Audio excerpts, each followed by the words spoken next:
పట్టుకొని ప్రార్థన చేస్తున్నాం తండ్రి. నీకు స్తోత్రమయ్యా. మీరు కనికరించండి, కృప చూపించండి తండ్రి.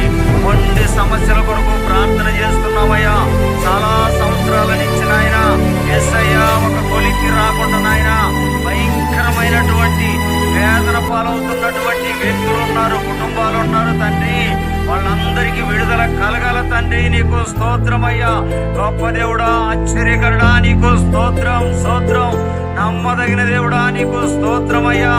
ఏలియా మా వంటి స్వభావం కలిగిన వ్యక్తి తాను ఆసక్తితో ప్రార్థన చేసినప్పుడు అద్భుతాలు జరిగించిన దేవా, నీకు స్తోత్రమయ్యా. అలాంటి అభిషేకంతో నాయనా మేము ప్రార్థన చేస్తున్నాం యేసయ్యా, నీకు స్తోత్రం. ఈ నెలలో నాయనా మేము చేస్తున్న ప్రార్థన ద్వారా వంటి సమస్యలన్నిటికీ విడుదల కలిగినాయని వచ్చే నెలలో సాక్షులుగా ఉండాలని వేడుకుంటూ మీ పాదాలు బట్టి ప్రార్థన